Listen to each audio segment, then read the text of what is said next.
Hello and welcome to Logan Sounds Off, where we talk about books, music, and a whole lot more. I'm your host, Logan Kelly. So welcome to Logan Sounds Off. Today I am interviewing Pete Gleadall. Hey Pete, how are you today? I'm very well, thanks. Good change, I can see. Now, for those who don't know you, though that's very little, could you tell us a little bit about yourself?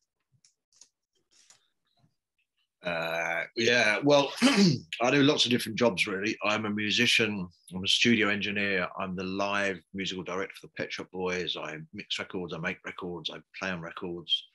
That's about it, really. Wow.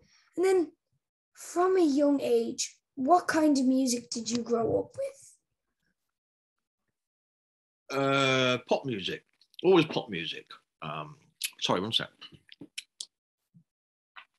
I was just into pop music and then got more into rock music and then into later on dance music. I always liked indie music. I like pop music because that's what I heard from a kid, because that's what my sister used to play. And then I started listening to more indie music, if you like. Electronic music, because I was fascinated with synths and technology and what you could do with it. So pretty much everything, really. I believe you learned piano and violin, and as a teenager, you learned guitar. Did that inspire you to pursue music? Well, I didn't like piano lessons, but I realized that they were useful in the long run. And I played violin in various orchestras, my school orchestra and the town orchestra and Essex Youth Orchestra. And I later also realized that playing violin has been very good for my ear, because you have to listen to things. You have to listen to every single note. You know, if you've got a keyboard, you can see that it's a C or a D, whereas on a violin, you've got to put your finger and you've got to listen to it and check the tuning of each note. So that was very good for my ear. I started playing guitar because I thought writing songs on violin was quite difficult, being a single note instrument. So I learned guitar. And then as music technology got more affordable in the 80s, I suppose, in the 80s, I started writing and working more with synthesizers, because it seemed like just a very exciting time for music. And then I understand your first release was in 1981 and your first paid job was in 1988, and then which led on to your big break on George Michael's Faith Tour. What was it like to watch your career take off like that and go from that first release to being on George Michael's Faith Tour? Well, it was quite slow, really. I worked from various music magazines, music technical magazines, because I used to get equipment. To review, which led me to start working with bands. I worked with lots of reggae bands, Aswad, for example. And through working with Aswad, I met Chris Porter, who was George Michael's engineer and producer. And he got me to start working with George Michael, which was it was an eye-opener, because I hadn't done, it was his big Faith tour. He got a lot of money from Sony to do the tour, and it was a world tour. I'd never been to America, I'd never been to Australia and Asia and everything. So that was a big eye-opener, because to go from, touring the UK and a bit of Europe with Aswad is very different to working with George Michael. It's a different structure. I didn't know what a musical director was. I didn't know what a tour manager was. I didn't know what I vaguely knew what a monitor engineer did, but I had to learn a lot of things very quickly. Wow. And then, as you were saying there, you've worked with some really great people, such as the Pet Shop Boys, obviously, as you said, when I asked you to tell us a little bit about yourself, and you still worked with them a bit. You also worked with Elton John and Lady Gaga, just to say a few. But for me and my musical taste, may I ask, what was it like working with David Bowie? Like, come on. pretty amazing. Because Neil from Pet Shop Boys liked one of his songs, Hello Space Boy. And he said he thought it could be a hit, but he didn't like the version that David Bowie had done, which was a bit cheeky, but and then David Bowie said, "Oh, why don't you have a go at it then?" So I can't remember exactly what we did.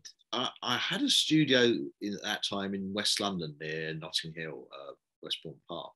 I think we may have started the remix there, and then we went to a studio in North London and carried on working on it. And then we'd restructured the song and we'd slowed it down because his original versions was a drum and bass record. It was, I don't know, 150, 145 BPM. And we slowed it down to about 128 to be more kind of dance, more clubby. Anyway, Neil sang some lyrics and then David Bowie phoned up to see how it was going. And Neil told him, he said, "I think I'd better come down." So he came down to the studio and listened to what we'd done. And because we'd see the technology, I can't remember the year that we did it. You probably may have it written down, but the technology wasn't as good as it is now. So to speed and slow audio up and down was quite difficult at the time. So we had to, anyway, I'd slowed his voice down and it sounded a bit crap, but it didn't sound very good. So David Bowie re-sang it. And I think he might have come in for the second. Actually, no, he just came in for one day. He loved what we were doing, re-sang his vocals, made a few comments, and that was that. It's amazing. Wow, that is very interesting. And you have said something. Good ideas are better than good equipment. What basics would you give to little heroes and admirers of yourself? Good idea. Yeah, you can make a great record with bad equipment. If you've got a great song, it doesn't matter how well. It helps if you can record it well. It helps if it makes it easier if you've got better equipment. But when the Beatles made their first records, I didn't have fantastic equipment until they started recording for Abbey Road with EMI, and a load of punk records were great, really exciting. And they didn't have great equipment. So if you've got a great idea, that's way more important. It's just if you do have great equipment, it makes it easier. Wow. And then actually my final question, which I'm quite interested in, are you working on anything at the moment? I'm always working on things. I've got some records coming out, I think next year on various dance labels. Pet Shop Boys I don't work for them exclusively. They do a lot of things, and they've just remixed a well-known English male who plays guitar, and we mixed that last week in the studio in Notting Hill, 2 separate versions of his record, and that will be coming out soon. I've been on tour with the Pet Shop Boys in New Order in America. We were doing a co-headline tour called the Unity Tour, which is fantastic. Do you know New Order? Yeah, I definitely know New Order, and then I know the way New Order came out of Joy Division as well. So I love New Order. Yeah, they're very good. Yeah, that was fantastic touring with them. So anyway, after doing that, I needed a week or 2 off because I had jet lag and was tired. But I'm redoing my studio at the moment, and I'm working on stuff and working with different people and mixing things for people pretty much all the time. Wow, well, thank you, Pete, for joining me on Logan Sounds Off today. It's been such a pleasure and so interesting to talk to you today. Good. Well, it'd be lovely to meet you. What's the format? Do you put it out on Twitter or something, or do you have a podcast? I put it up on Spotify and YouTube. Okay. Excellent. Well, thanks for taking the time. See you, Pete. Bye. Okay, take care. Good to meet you. Bye. Thank you for listening today. I hope you enjoyed this episode. You can follow me on Facebook, Twitter, and Instagram at Logan Sounds Off. And if you have any questions or requests, you can email logansoundsoff gmail.com.